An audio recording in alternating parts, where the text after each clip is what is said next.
Beneath the low sun, life unfolds while the guardian mother lies asleep. From beneath the earth, a fragile sound rises, soft cracks, faint taps, the language of new beginnings. But in the distance, another rhythm stirs footsteps, dry and deliberate. They are drawn not by sight, but by the smell of life, vulnerable and near. With the young still pressed to their mother's side, the pack approaches, a move few predators would dare. A move that certainly has a price. Silent as mist, the pack approaches in hush, nerves tight, paws careful, unwilling to wake the sleeping beast. The first dog edges in. It is the tester, the pack's sacrificial pawn. It probes so the others can measure safety and dangers. The dog creeps in, pockets 2 hatchlings, then glides off mute as a shadow. While the reptile's eyelids stay closed in complete stillness, another dog approaches. Doubt and hesitation slow its steps. It pauses, listens, and slides closer by inches. When the moment opens, it cups an egg gently, jaws barely parted, teeth sheathed by the tongue, pressure feather light. Courage is contagious. The watchers step forward. The opportunistic third dog is successful, lifting an egg from the sand. Yet the fourth thief, unaware of the woken beast, meets the cost.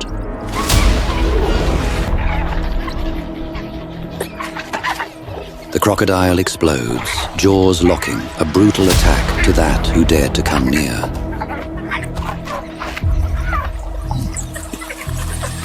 It hauls the dog toward the water as the rest of the pack wails at the bank, frozen between fear and fury. The crocodile has the dog clamped, and now the river closes like a fist.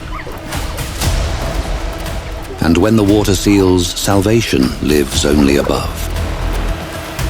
Beneath the surface, the mother shakes its captive in a violent frenzy, then emerges, eyes fixed on the thieves. An unspoken message, a living emblem of consequence. Knowing the boundary is closed, the dogs leave wiser and warier, carrying the trophies of risk in their jaws. The river claimed one, and so did they. Each side paid its share. The wild allows no clean triumph, and no victory is ever whole. One by one, the hatchlings crawl free, pale and trembling, the world already marked upon them. Their first day has been neither peaceful nor kind, yet life rarely begins in comfort. And now, the day's first lesson begins. The mother gathers them gently between teeth that have already crushed bones. Between its jaws lies a fold of skin that seals the throat, keeping water and harm away from the young. Teeth, each as sharp as a sword, never pierce. The science behind this tenderness is exact, perfected through millions of years.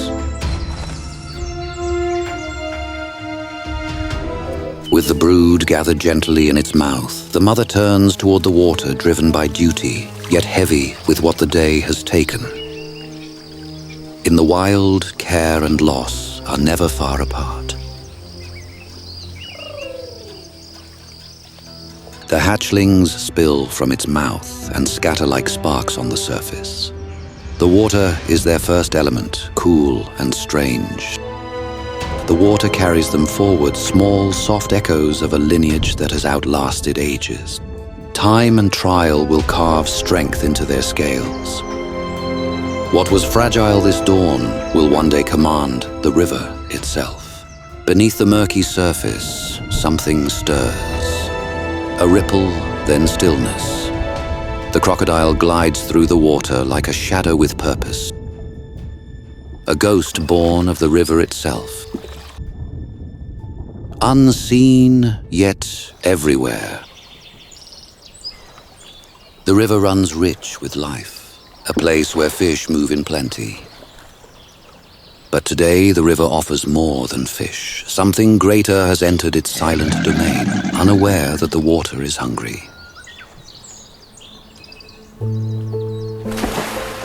Around it, the river becomes a kingdom of fear, where every life depends on instinct, and even thirst must bow to survival. For in this place, every sip comes with a price, and the river decides who drinks and who disappears. A reminder that even life itself is borrowed from danger. In this world of patience and precision, one movement decides everything. And when it finally moves, the calm breaks, the river erupts, and the legend beneath the surface takes what it has been waiting for. The crocodile does not chase, it waits, letting the water carry the prey closer, letting time sharpen the strike. When the crocodile is near, the river loses its innocence. The surface glimmers softly, yet every creature knows what lurks beneath. And even the breeze feels cautious as it moves the reeds. Nothing stirs freely. Danger lies in stillness, not sound. The crocodile blends with mud and shadow, its outline impossible to read until it's too late. A single flick of its tail can end a heartbeat. And in one heartbeat, a thirsty victim will be dragged into the depths where the river swallows its sound. And the world above forgets it ever existed. At the riverbank, a mother bends to drink, calf beside. The scene feels calm, almost safe, but beneath something ancient waits, barely breaking the surface, its gaze locked on the herd. A wildebeest flinches, but the creature sinks again, silent and deliberate.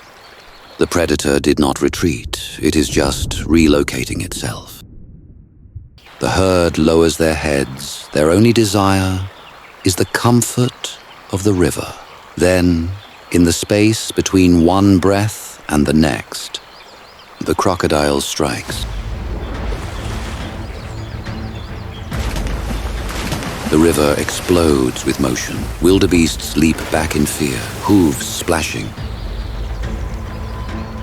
The crocodile's jaws snap through emptiness. The strike has missed. Panic spreads through the herd like fire. Some flee toward the open plain, while others, driven by confusion, surge into the river, running and churning the surface in blind escape. In the rush to survive, reason is the first to drown. And in the chaos of fear, hunters find their opportunities. The predator moves again. One by one they startle as it passes. Then, without warning, the calm breaks once more.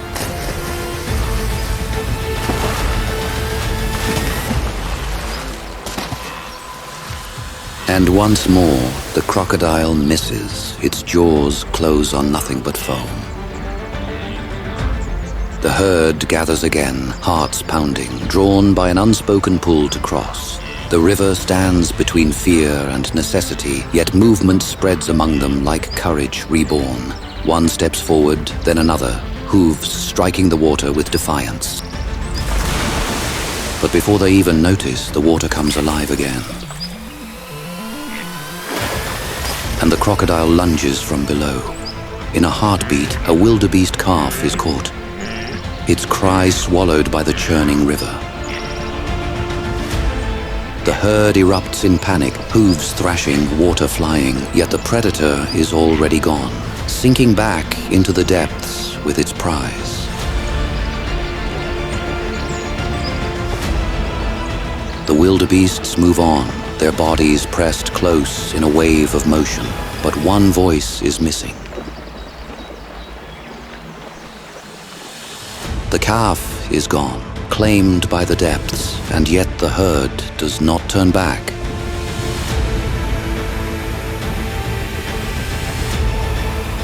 In the language of survival, there is no room for mourning. They cross as one, leaving the fallen behind, a silent offering to the river that demands its due. In this land, every journey carries a cost, and every life that ends ensures another will continue. But another hunter still waits below, unseen and unwavering.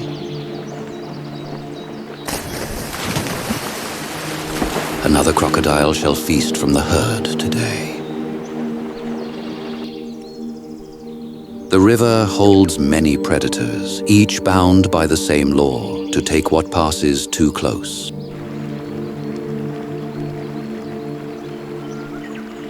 In its depths, patience has many teeth, and silence is never safety. The crocodile, a survivor carved by time itself. For over 80 million years, its kind has ruled the waterways, unchanged, undefeated, and unyielding. It has outlived empires of beasts, watching the rise and fall of creatures long vanished. When the world transformed, it remained. Crocodiles live between two worlds, part creature of water, part sentinel of land. Their story of life begins in the sand. Females build nests high on riverbanks, laying dozens of eggs within mounds of mud and grass. For months, they guard them fiercely, never straying far. Territorial and solitary, they guard the edges of rivers and swamps like ancient kings. They are opportunistic carnivores and scavengers. A meal is a meal, whether it moves or lies still.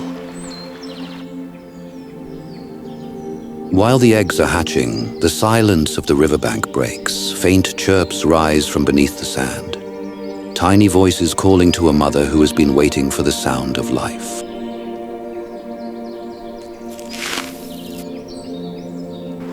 Its touch, though made for power, becomes protection. Its strength, devotion. For a creature shaped by power and patience, motherhood becomes its fiercest instinct, a moment where survival belongs not to itself, but to the lives that it has sworn to defend. In that moment, the fierce hunter becomes a guardian of beginnings. The hatchlings' lives are small and fragile, yet to their mother, they are everything. Guarded with a fury that nothing in the wild should dare to test.